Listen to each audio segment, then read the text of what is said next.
Hi every one, അക്കാഡമീസിൻ്റെ മറ്റൊരു online സെഷനിലേക്ക് എവർക്കും ഹൃദയം നിറഞ്ഞ സ്വാഗതം. ഞാൻ ഹൻഷാദ്. അപ്പോൾ RRB NTPC 2024 വീണ്ടും ഒരു നോട്ടിഫിക്കേഷൻ എന്ത് ചെയ്തിരിക്കുകയാണ്, പുറത്തു വിട്ടിരിക്കുകയാണ് അല്ലേ.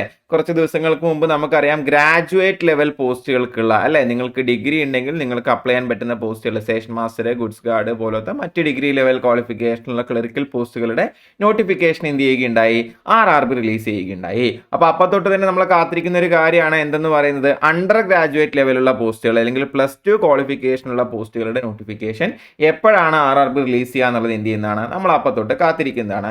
നോർമലി മുൻ വർഷങ്ങളിലെല്ലാം തന്നെ എപ്പോഴും എന്താ ചെയ്യാന്ന് വെച്ച് കഴിഞ്ഞാൽ ഇതൊരു 2 നോട്ടിഫിക്കേഷൻ ആയിട്ടല്ല, ഒരു സിംഗിൾ നോട്ടിഫിക്കേഷൻ ആയിട്ട് ഡിഗ്രിയും +2 എങ്ങനെ തന്നെയാണ് വരാറുള്ളത്, ഒപ്പം തന്നെയാണ് വരാറുള്ളത്. പക്ഷെ ഇപ്രാവശ്യം അവരൊന്ന് മാറ്റിയിട്ട് എന്ത് ചെയ്തിട്ടുണ്ട്, 2 നോട്ടിഫിക്കേഷൻ ആയിട്ട് തന്നെ എന്ത് ചെയ്തിട്ടുണ്ട്, റിലീസ് ചെയ്തിട്ടുണ്ട്.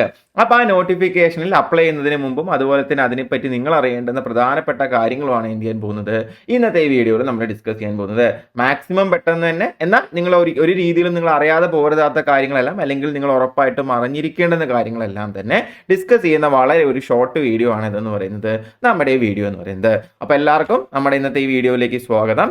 അപ്പോൾ അണ്ടർ ഗ്രാജുവേറ്റ് ലെവൽ വിളിച്ചിട്ടുണ്ട്, നമുക്ക് എല്ലാവർക്കും അറിയാം, അതാണ് നമ്മളിപ്പോൾ പറഞ്ഞത്. ഇതിൻ്റെ RRB സൈറ്റുകളിൽ ഇതിൻ്റെ പബ്ലിക്കേഷൻ വന്നിരിക്കുന്ന 20-ാം തീയതിയാണ്. ഓൺലൈൻ ആപ്ലിക്കേഷൻ ഓപ്പൺ ആവുന്നത് 21-ാം തീയതിയാണ്. അതുപോലെ തന്നെ ഇത് ക്ലോസ് ആവുന്നത് ഒക്ടോബർ 20-ാം തീയതിയാണ്. ഏകദേശം ഒരു മാസത്തേക്ക് എന്ത് ചെയ്യുന്നുണ്ട്, RRB ടൈം വരുന്നുണ്ട്. പക്ഷെ മക്കളെ, ഞാൻ എന്നും പറയാറുണ്ട്, ഒരിക്കലും RRB സൈറ്റുകളെയോ SC സൈറ്റുകളെയോ അവസാന സമയത്തേക്ക് വെച്ച് വെയിറ്റ് ചെയ്യരുത്. എത്രത്തോളം പെട്ടെന്ന് അത് അപ്ലൈ ചെയ്ത് നിങ്ങൾക്ക് തീർക്കാൻ പറ്റുമോ അത്രത്തോളം പെട്ടെന്ന് തന്നെ നിങ്ങൾ എന്ത് ചെയ്യുക, അത് അപ്ലൈ ചെയ്ത് തീർക്കുക. കാരണം അവസാനത്തെ ഒരാഴ്ചയൊക്കെ സൈറ്റൊക്കെ ഒന്ന് ഓപ്പൺ ആയി കിട്ടണമെന്നുണ്ടെങ്കിൽ ഭയങ്കര ബുദ്ധിമുട്ടാണ്. ഇപ്പം തന്നെ ഒരുപക്ഷെ നിങ്ങൾ നോക്കുമ്പോൾ പകലൊന്നും അങ്ങനെ കൃത്യമായിട്ട് അപ്ലൈ ചെയ്യാൻ പറ്റണമെന്നില്ല. അങ്ങനെയാണെങ്കിൽ ആളുകൾ കുറവുള്ള ടൈം ഒരു മിഡ് നൈറ്റ് ഒക്കെ പിടിച്ചിട്ട് എന്ത് ചെയ്യാനായിട്ട് നോക്കുക, അപ്ലൈ ചെയ്യാനായിട്ട് നോക്കുക. ഇങ്ങനെ ഈ അവസാനത്തേക്ക് വെച്ച് സൈറ്റ് അപ്പാവാത്ത കാരണം കൊണ്ട് മാത്രം അപ്ലൈ ചെയ്യാൻ പറ്റാതെ പോകുന്ന ഒരുപാട് ആളുകൾ എനിക്കറിയാം. എനിക്ക് എപ്പോഴും ഈ ഒരു ഡേറ്റ് ഒക്കെ ക്ലോസ് ആകുമ്പോൾ കിട്ടുന്ന മെസ്സേജുകളിൽ ഒന്നാണ്, സാർ അത് സൈറ്റ് കിട്ടുന്നില്ല, ഇനി എന്തെങ്കിലും ചെയ്യാൻ പറ്റുമോ എന്ന് ചോദിച്ചിട്ട്. എന്താ പറയുക, അൺഫോർച്ചുനേറ്റ്ലി നമുക്ക് അങ്ങനെ ഒരു സിറ്റുവേഷൻ വന്നു കഴിഞ്ഞാൽ എന്ത് ചെയ്യാൻ പറ്റില്ല, ഒന്നും ചെയ്യാൻ പറ്റില്ല. അപ്പോൾ ഞാൻ നിങ്ങളോട് വീണ്ടും പറയുന്നു, അവസാനത്തേക്ക് വെക്കരുത്. ഈ ഒരു ആദ്യത്തെ 1-2 ആഴ്ചക്കകത്ത് തന്നെ എന്ത് ചെയ്യുക, ഇതിൻ്റെ പരിപാടികളെല്ലാം തീർത്ത് അതിൻ്റെ പ്രിപ്പറേഷൻ എന്ത് ചെയ്യുക, കൃത്യമായിട്ട് സ്റ്റാർട്ട് ചെയ്യുക. അപ്പോൾ അതുപോലെ ഫീസ് അടയ്ക്കാനും ഒരു ഡേറ്റ് ഉണ്ട്. അതുപോലെ നിങ്ങൾക്ക് ഒരു കറക്ഷൻ വിൻഡോ ഉണ്ട്, എന്തെങ്കിലും ഇഷ്യൂസ് ഉണ്ടെങ്കിൽ അത് കറക്റ്റ് ചെയ്യാനായിട്ടും എന്ത് ചെയ്യുന്നുണ്ട്, RRB ഒരു ഡേറ്റ് തന്നിട്ടുണ്ട്. ആ ഡേറ്റിൻ്റെ കാര്യങ്ങളെല്ലാം എന്ത് ചെയ്തിട്ടുണ്ട്, ഞാനിവിടെ കൊടുത്തിട്ടുണ്ട്. ഇതെല്ലാം നിങ്ങൾക്ക് അറിയുന്ന കാര്യങ്ങളാണ്, അതുകൊണ്ട് തന്നെ അല്ലെങ്കിൽ ആ സ്ക്രീൻഷോട്ട് നോക്കിയാൽ മനസ്സിലാവുന്ന കാര്യങ്ങളാണ്. അത് ഞാൻ വായിച്ച് എക്സ്പ്ലെയിൻ ചെയ്ത് തരേണ്ട കാര്യമില്ല. അതുകൊണ്ട് ഞാൻ അതിൽ കൂടുതൽ സമയം കളയുന്നില്ല. നമുക്ക് അടുത്തതിലേക്ക് പോവാം. ഏതൊക്കെ പോസ്റ്റുകളാണ് ഈ പറയുന്ന അണ്ടർ ഗ്രാജുവേറ്റ് ലെവലിൽ അല്ലെങ്കിൽ +2 ക്വാളിഫിക്കേഷനിൽ വരുന്നത് എന്നുള്ളതാണ് എന്ത് ചെയ്യേണ്ടത്, നമുക്ക് ആദ്യം നോക്കേണ്ടത്. അതിൽ പ്രധാനമായും 4 ക്ലറിക്കൽ പോസ്റ്റുകളാണ്. Commercial cum ticket clerk, account clerk cum typist, junior clerk cum typist, അതുപോലെ ട്രെയിൻസ് ക്ലർക്ക് എന്നിങ്ങനെ 4 ക്ലറിക്കൽ പോസ്റ്റുകളാണ് ഏതിൽ വരുന്നത്, ഈ പറയുന്ന അണ്ടർ ഗ്രാജുവേറ്റ് ലെവലിൽ അല്ലെങ്കിൽ +2 ക്വാളിഫിക്കേഷനിൽ എന്ത് വരുന്നത് എന്ന് മനസ്സിലാക്കി വെക്കുക. 2 പേ സ്കെയിലുള്ള പോസ്റ്റുകളാണ് വരുന്നത്. ഈ കൊമേഴ്ഷ്യൽ കം ടിക്കറ്റ് ക്ലർക്ക് മാത്രം 21,700, ബാക്കി 3ഉം 19,900 റേഞ്ചിലാണ് വരുന്നത്. അപ്പോൾ പലർക്കും ഒരു സംശയം തോന്നാം, ഭയങ്കര ശമ്പളമാണ് റെയിൽവേയിൽ എന്നൊക്കെ പറഞ്ഞിട്ട് കയറി കഴിഞ്ഞാൽ ആകെ ഈ പറയുന്ന 21,700ഉം 19,900 കിട്ടുമോ എന്നുള്ളത്. മക്കളെ, ഇത് നിങ്ങളുടെ ബേസിക് പേ ആണ്. ഇതിൻ്റെ മേലെ TA-യും DA-യും DA ഒക്കെ ഇപ്പം എൻ്റെ അറിവ് ശരിയാണെങ്കിൽ 50% എങ്ങാണ്ടാണ്, അതൊന്നും കൂടിയോന്ന് എനിക്ക് അറിയില്ല. അപ്പോൾ 50% DA മാത്രമുണ്ട്, ബാക്കി അലവൻസുകളും ബാക്കി കാര്യങ്ങളും എല്ലാം വേറെ. ഉറപ്പായിട്ട് നിങ്ങൾക്ക് കിട്ടാൻ പോകുന്ന സാലറി ഇതല്ല, ഇൻഹാൻഡ് സാലറി ഇതല്ല. ഇതെപ്പോഴും ഗവൺമെൻറ് ജോലികളിൽ ഏതിൽ നിങ്ങൾ കയറുകയാണെന്നുണ്ടെങ്കിലും എപ്പോഴും നിങ്ങൾക്കൊരു ബേസിക് പേ അല്ലെങ്കിൽ എന്ത് ചെയ്യും, ഒരു ഇനീഷ്യൽ പേയ്മെൻറ്റ് പറയും. അതാണ് എന്ത് ചെയ്തിരിക്കുന്നത്, ഇവിടെ ഈ തന്നിരിക്കുന്നത്. പിന്നെ മെഡിക്കൽ സ്റ്റാൻഡേർഡ് നമുക്കറിയാം, ക്ലറിക്കൽ പോസ്റ്റ് ആണ്, അതുകൊണ്ട് തന്നെ വലിയ പ്രശ്നങ്ങളില്ല. ഇത് കൊമേഴ്ഷ്യൽ കം ടിക്കറ്റ് ക്ലർക്ക് ആണെങ്കിൽ B2 മതി, അക്കൗണ്ട് ക്ലർക്കും ജൂനിയർ ക്ലർക്കും ടൈപ്പിസ്റ്റ് ആണെങ്കിൽ C2 മതി, ട്രെയിൻസ് ക്ലർക്ക് ആണെങ്കിൽ ഏത് മതി, A3 മതി എന്നും ഓർത്തിരിക്കുക.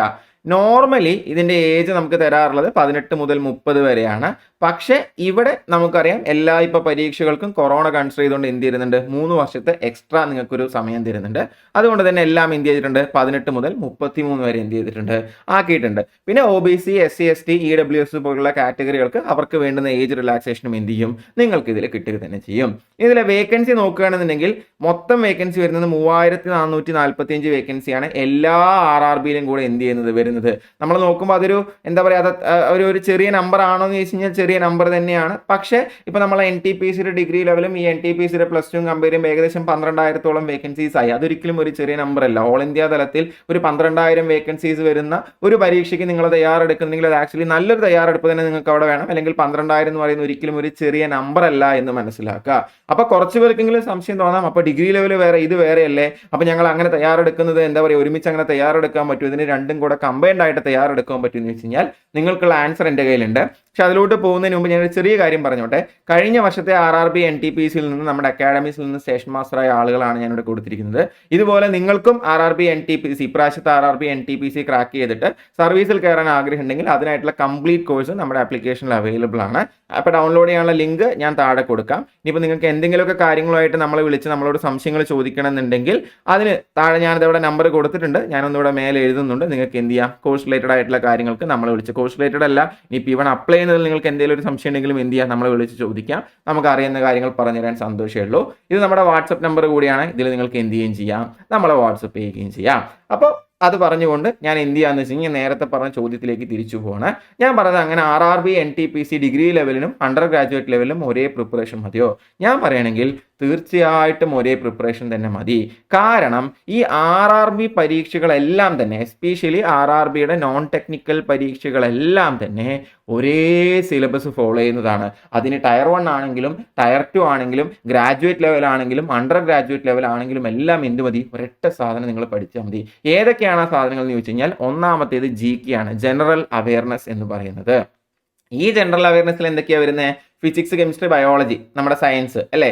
പിന്നെ history, geography, economics, Indian polity അതായത് constitution, current affairs, computer knowledge, static GK. ഇത്രയും കാര്യങ്ങളാണ് നിങ്ങൾ GK എന്ന് പഠിക്കാനുള്ളത്. ഈ സിലബസിലെ ഓരോ സബ്ജക്റ്റിൽ നിന്നും എന്താണ് നിങ്ങൾക്ക് പഠിക്കേണ്ടത് എന്നുള്ളതിന് RRB ഒരു ഡീറ്റെയിൽഡ് ആയിട്ടുള്ള സംഭവം തന്നിട്ടുണ്ട്. പക്ഷെ ഞാൻ പറഞ്ഞെങ്കിൽ ഇത് മാത്രം പഠിച്ചിട്ട് നമുക്കൊരു വലിയൊരു ഐഡിയ കിട്ടില്ല, അല്ലെങ്കിൽ ഇത് മാത്രം വായിച്ചിട്ട് നമുക്കൊരു വലിയ ഐഡിയ കിട്ടില്ല.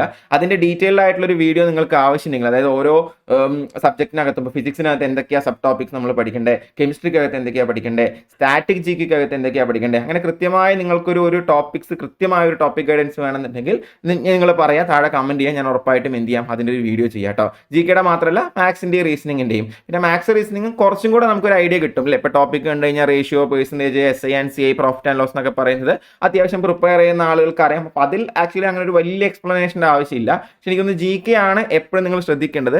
കാരണം കൂടെ ഉണ്ട്, നമുക്കറിയാം ബാക്കി പരീക്ഷകളെ പോലെയല്ല, SSC പരീക്ഷയായാലും RRB പരീക്ഷയായാലും GKക്ക് എന്താണ് വെയിറ്റേജ്, SSC പരീക്ഷയായാലും RRB പരീക്ഷ, SSC പരീക്ഷയേക്കാൾ കൂടുതൽ RRB പരീക്ഷയ്ക്ക് GKക്ക് എന്തുണ്ട്, വെയിറ്റേജ് കൂടുതലുണ്ട്. അതായത് നിങ്ങൾ നോക്കിയേ, ടയർ 1 40 മാർക്ക് GK ആണ്, മാത്സ് റീസണിങ് എത്രയേ ഉള്ളൂ, 30 മാർക്കേ ഉള്ളൂ. അതേസമയം ടയർ 2 GK എന്ന് പറയുന്നത് എത്രയാണ്, 50 മാർക്കാണ്, 50 ചോദ്യങ്ങളാണ്. മാത്സ് റീസണിങ് എത്രയേ ഉള്ളൂ, 35 ഉള്ളൂ.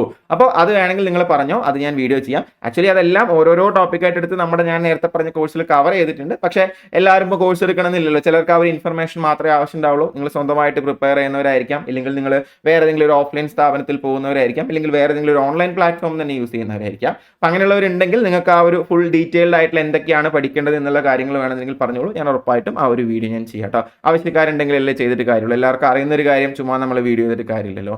അപ്പോൾ അത് അവിടെ നിൽക്കട്ടെ. ഇനി ഇതിപ്പോൾ ഞാൻ പറഞ്ഞു മാത്സും GKയും റീസണിങ്ങും മാത്രമേ പഠിക്കാനുള്ളൂ എന്ന് പറഞ്ഞു. ഇതിൽ ഈ ടയർ 1ന്റെ ഡിഫറൻസും ടയർ 2ന്റെ ഡിഫറൻസും കൂടെ ഞാനത് കാണിച്ചു തരാം. സത്യം പറഞ്ഞാൽ സിലബസിൽ ഒരു മാറ്റമില്ല, ആകെപ്പാടെ മാറ്റം വരുന്നത് വെയിറ്റേജിൽ മാത്രമാണ്. അത് ഇവിടെ നിങ്ങൾ നോക്കിയേ, ഇവിടെ നമ്മൾ നോക്കുമ്പോൾ 40 mark GK, 30 mark maths, 30 mark reasoning, അങ്ങനെ 100 ചോദ്യങ്ങളുണ്ട്. 100 ചോദ്യങ്ങൾ എഴുതാൻ നിങ്ങൾക്ക് 90 മിനിറ്റ് ഉണ്ട്. ടയർ 2ലോട്ട് വരുമ്പോൾ സമയത്തിന് മാറ്റില്ല, 90 മിനിറ്റ് തന്നെയാണ്, അഥവാ 1.5 മണിക്കൂർ തന്നെയാണുള്ളത്.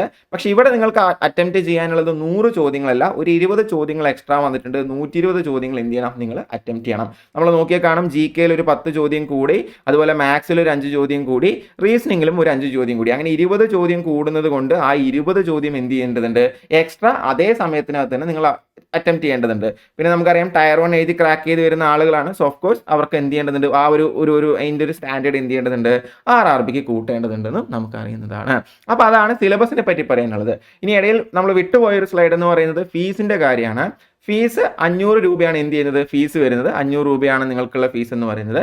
പരീക്ഷ എഴുതി കഴിഞ്ഞാൽ നിങ്ങൾ അപ്ലൈ ചെയ്യുമ്പോൾ 500 രൂപ അടയ്ക്കണം. പക്ഷെ നിങ്ങൾ ഫസ്റ്റ് സ്റ്റേജ് CBT കറക്റ്റായിട്ട് അറ്റംപ്റ്റ് ചെയ്ത് കഴിഞ്ഞാൽ നിങ്ങൾ ഈ അപ്ലൈ ചെയ്യുമ്പോൾ തന്നെ ബാങ്ക് ഡീറ്റെയിൽസ് ഒക്കെ കൊടുക്കുന്നുണ്ട്. നിങ്ങൾക്ക് എത്ര രൂപ തിരിച്ചു കയറും, 400 രൂപ തിരിച്ചു കയറും. ഫീമെയിൽ കാറ്റഗറിയിലുള്ള ആളുകൾക്ക്, ട്രാൻസ്ജെൻഡർ, എക്സ് സർവീസ്മെന്, ഫിസിക്കലി ഡിസേബിൾഡ് ആയിട്ടുള്ള ആളുകൾ, SC ST തുടങ്ങിയ ആളുകൾക്ക്, EWS വരുന്ന ആളുകൾക്കെല്ലാം 250 രൂപയെ ഫീസുള്ളൂ. അത് എന്ത് ചെയ്യുന്നു വെച്ച് കഴിഞ്ഞാൽ എന്ത് ചെയ്യും, 250 രൂപയിൽ നിന്ന് ചെറിയ ബാങ്ക് ചാർജസ് ഡിഡക്ട് ചെയ്തിട്ട് എന്ത് ചെയ്യും, നിങ്ങൾക്ക് ബാക്കി എന്ത് ചെയ്യും, നിങ്ങളുടെ അക്കൗണ്ടിലേക്ക് ഇട്ട് തരിക തന്നെ ചെയ്യും. അപ്പോൾ RRB ഈ വാങ്ങുന്നത് എന്താണെന്ന് വെച്ച് കഴിഞ്ഞാൽ നിങ്ങൾ പരീക്ഷ എഴുതാനായിട്ടാണ്. ഇപ്പം 500 രൂപ അടച്ചതല്ലേ നിങ്ങളും പറഞ്ഞ് പോയി പരീക്ഷ എഴുതുന്ന ഒരുപാട് ആളുകൾ ഉണ്ടാവില്ല, അവർക്ക് വേണ്ടിയാണ്. പക്ഷെ അവരൊന്നും കോമ്പറ്റീഷനിലില്ല. ഞാൻ എപ്പോഴും പറയാറുണ്ട്, കൃത്യമായി തയ്യാറെടുക്കുന്ന, കൃത്യമായി പഠിക്കുന്ന ആളുകളാണ് എപ്പോഴും എന്ത് ചെയ്യുന്നത്, കോമ്പറ്റീഷൻ കൊടുക്കുന്നതും നിങ്ങൾ എക്സാം ക്രാക്ക് ചെയ്യുന്നതും കൂടെ എന്ത് ചെയ്യുക, നിങ്ങൾ മനസ്സിൽ വെക്കുക. അപ്പോൾ നമ്മൾ ഫീസ് നോക്കി, സിലബസ് നോക്കി, ഏജ് നോക്കി. ഇനി നമുക്ക് നോക്കാനുള്ളത് ഒരു കാര്യം കൂടിയാണ്. ഈ CBT2 കഴിഞ്ഞോ പരീക്ഷ, പിന്നെ നമുക്ക് വേറെ ഒന്നും ചെയ്യാനില്ലെന്ന് വെച്ച് കഴിഞ്ഞാൽ ചില പോസ്റ്റുകൾക്ക് ടൈപ്പിംഗ് സ്കിൽ ടെസ്റ്റ് ഉണ്ടാവും. അതായത് അവർ ആ പറയുന്ന സമയത്തിനകത്ത് നമ്മൾ ആ പറയുന്ന സാധനം ടൈപ്പ് ചെയ്ത് കൊടുക്കേണ്ടി വരും. അത് അക്കൗണ്ട്സ് ക്ലർക്കം ടൈപ്പിസ്റ്റിനും ജൂനിയർ ക്ലർക്കം ടൈപ്പിസ്റ്റിനുമാണ് എന്ത് ചെയ്യുന്നത്, ഈ പറയുന്ന ടൈപ്പിംഗ് സ്കിൽ ടെസ്റ്റ് വരുന്നത്. ബാക്കി കൊമേഴ്ഷ്യൽ കം ടിക്കറ്റ് ക്ലർക്കിനും ട്രെയിൻസ് ക്ലർക്കിനും എന്തില്ല, ആ ഒരു ടൈപ്പിംഗ് സ്കിൽ ടെസ്റ്റ് എന്ത് ചെയ്യുന്നില്ല, വരുന്നില്ല എന്ന് കൂടെ എന്ത് ചെയ്യുക, മനസ്സിലാക്കി വെക്കുക. ഇനി നമുക്ക് നോക്കാനുള്ളത് പ്രധാനമായിട്ടും വേക്കൻസികളുടെ എണ്ണമാണ്. ഞാനിവിടെ എല്ലാ സ്ഥലങ്ങളുടെയും വേക്കൻസി ഞാൻ കൺസിഡർ ചെയ്യുന്നില്ല. എല്ലാ സ്ഥലങ്ങളുടെയും വേക്കൻസി കൺസിഡർ ചെയ്യുന്നതെങ്കിൽ നമുക്ക് ചെയ്ത് പറയാം. പക്ഷേ ഞാൻ ഏറ്റവും ഇമ്പോർട്ടൻ്റ് ആയിട്ടുള്ളത് മാത്രം ഇൻട്രൊഡ്യൂസ് ചെയ്യാം. ബാക്കിയുള്ളത് നിങ്ങൾക്ക് ഇതിൽ നോക്കിയാൽ കാണാൻ പറ്റും. സ്വന്തം നമ്മുടെ നാട്ടിൽ നിന്ന് തുടങ്ങാം. ട്രിവാൻഡ്രത്ത് ആകെ എത്ര വേക്കൻസിയാണ് ഉള്ളത്, 112 വേക്കൻസിയാണ് ആകെ ട്രിവാൻഡ്രത്ത് വന്നിട്ടുള്ളത്. അപ്പോൾ ട്രിവാൻഡ്രം കിട്ടി അല്ലേ. പിന്നെ നമ്മൾ എപ്പോഴും കൺസിഡർ ചെയ്യുന്നതാണ് ഇതെന്ന് പറയുന്നത് നമ്മുടെ ബാംഗ്ലൂർ എന്ന് പറയുന്നത്. ബാംഗ്ലൂരിൽ എത്ര വേക്കൻസിയാണ് വന്നേക്കുന്നത്, ബാംഗ്ലൂരിൽ വന്നേക്കുന്നത് വെറും 60 വേക്കൻസിയാണ്. അപ്പോൾ ട്രിവാൻഡ്രവും ബാംഗ്ലൂരും കഴിഞ്ഞാൽ പിന്നെ നമ്മൾ നോക്കാറുള്ളത് ചെന്നൈ ആണ് അല്ലേ. ചെന്നൈയിൽ എത്ര വേക്കൻസി വന്നിട്ടുണ്ട്, ചെന്നൈയിൽ വന്നേക്കുന്നത് 194 വേക്കൻസിയാണ് എന്തിരിക്കുന്നത്, ചെന്നൈയിൽ വന്നേക്കുന്നത്. ഈ വേക്കൻസികളിലൂടെ ഒന്ന് കണ്ണോടിക്കുമ്പോൾ നിങ്ങൾക്ക് വലിയ ബുദ്ധിമുട്ടൊന്നും ഇല്ലെങ്കിൽ അപ്ലൈ ചെയ്യാൻ പറ്റുന്ന മറ്റൊരു സോണാണ് ബോംബെ എന്ന് പറയുന്നത് അല്ലേ, അല്ലെങ്കിൽ മുംബൈ അല്ലേ. മുംബൈയിൽ നിങ്ങളുടെ കാൽപാദം എന്താ പറയുക പതിയാനുള്ള ഭാഗ്യം ഉണ്ടാവട്ടെ. മുംബൈയിലെ വേക്കൻസി 699 ആണ്. ഞാൻ പറയുകയാണെങ്കിൽ മുംബൈ അത്ര നല്ലൊരു മോശം ചോയ്സ് ഒന്നുമല്ല, അല്ലെങ്കിൽ ഒരു മോശം ചോയ്സ് അല്ല. നിങ്ങൾക്ക് വേണമെങ്കിൽ എന്ത് ചെയ്യാൻ പറ്റും, മുംബൈയിൽ കൊടുക്കാൻ പറ്റും. പിന്നെ നോക്കിക്കഴിഞ്ഞാൽ പ്രയാഗ്രാജൊക്കെയാണ്. അതൊക്കെ നിങ്ങളുടെ ഇഷ്ടമാണ്, വേണോ വേണ്ടയോ എന്നുള്ളത്. പക്ഷെ നമ്മൾ സൗത്ത് നിന്നുള്ള ആളുകളായതുകൊണ്ട് മുംബൈ നല്ലൊരു ഓപ്ഷൻ തന്നെയാണ്. ഒപ്പം തന്നെ എനിക്ക് എവിടെ പോയി പണിയെടുത്താലും എനിക്ക് കുഴപ്പമില്ല, ഒരു ജോലിയാണ് ഇമ്പോർട്ടൻ്റ് എന്നുള്ളതെങ്കിൽ കൊൽക്കത്തയും എന്താണ് നല്ലൊരു ഓപ്ഷനാണ്. മുംബൈയിലോട്ടൊക്കെ ഈ വേക്കൻസിയുടെ എണ്ണം കൂടുതലായതുകൊണ്ട് നോർത്ത് ഇന്ത്യൻസിൻ്റെ ഒരു തള്ളിക്കയറ്റും ഒരു ഇടിച്ചുകയറ്റും ഉണ്ടാവാൻ സാധ്യതയുണ്ട്. അങ്ങനെ നോക്കുകയാണെന്നുണ്ടെങ്കിൽ കുറച്ചും കൂടെ നല്ലൊരു സോൺ എന്ന് പറയുന്നത് ഏതായിരിക്കും, കൊൽക്കത്ത ആയിരിക്കും. കാരണം അങ്ങനെ ഒരുപാട് ആളുകൾ കൊൽക്കത്ത ഞാൻ പ്രിഫർ ചെയ്ത് എന്ത് ചെയ്യാറില്ല, കാണാറില്ല. മുംബൈ പോലെയോ ചെന്നൈ പോലെയോ. ചെന്നൈയിലോട്ടൊക്കെ നല്ല രീതിയിൽ എന്തുണ്ടാവും, നോർത്ത് ഇന്ത്യൻസിൻ്റെ ഒരു തള്ളിക്കയറ്റ് ഉണ്ടാവും. എന്തായാലും ഈ വേക്കൻസിയുടെ എണ്ണം കഴിഞ്ഞ വർഷങ്ങളിലെ കട്ട് ഓഫും വെച്ചിട്ട് ഏത് സോണാണ് നിങ്ങൾ അപ്ലൈ ചെയ്യേണ്ടത് എന്നുള്ളൊരു വീഡിയോ കൂടെ വൈകാതെ ഞാൻ ചെയ്യാം. അതും വേണമെന്നുണ്ടെങ്കിൽ നിങ്ങളൊന്ന് താഴെ അറിയിച്ചോളൂ. തീർച്ചയായിട്ടും അത് ഞാൻ ചെയ്യാൻ ലിസ്റ്റ് ചെയ്തിട്ടുള്ള കാര്യം തന്നെയാണ്. ഉറപ്പായിട്ടും നമ്മളൊരു NTPCക്ക് ഓൾറെഡി നമ്മൾ അങ്ങനെ ഒരു വീഡിയോ ചെയ്തിട്ടുണ്ടായിരുന്നു. കട്ട് ഓഫും കാര്യമെല്ലാം കമ്പയർ ചെയ്തിട്ട് ഏത് സോണാണ് ലോജിക്കലി നിങ്ങൾക്ക് വർക്ക് ചെയ്യുക എന്നുള്ളത് നിങ്ങൾക്ക് നോക്കി തീരുമാനിക്കാനായിട്ടൊരു വീഡിയോ നമ്മൾ ചെയ്തിട്ടുണ്ടായിരുന്നു. അതുപോലൊരു വീഡിയോ ഞാൻ അണ്ടർ ഗ്രാജുവേറ്റിനും ചെയ്യാം. നിങ്ങൾ ആ NTPC ഡിഗ്രി ലെവലിലെ കണ്ടിട്ടില്ലെങ്കിൽ അത് കാണാനുള്ള ലിങ്കും ഞാൻ എന്ത് ചെയ്യാം, ഞാൻ താഴെ കൊടുക്കുക തന്നെ ചെയ്യാം. അപ്പോൾ ഈ വേക്കൻസി കൂടെ മനസ്സിൽ വെച്ചിട്ട് വേണം എന്ത് ചെയ്യാനായിട്ട്, നിങ്ങൾ അപ്ലൈ ചെയ്യാനായിട്ട്. ബാക്കിയുള്ള എല്ലാത്തിൻ്റെയും വേക്കൻസിയുടെ എണ്ണം എന്ത് ചെയ്തിട്ടുണ്ട്, അവിടെ ഞാൻ കൊടുത്തിട്ടുണ്ട്.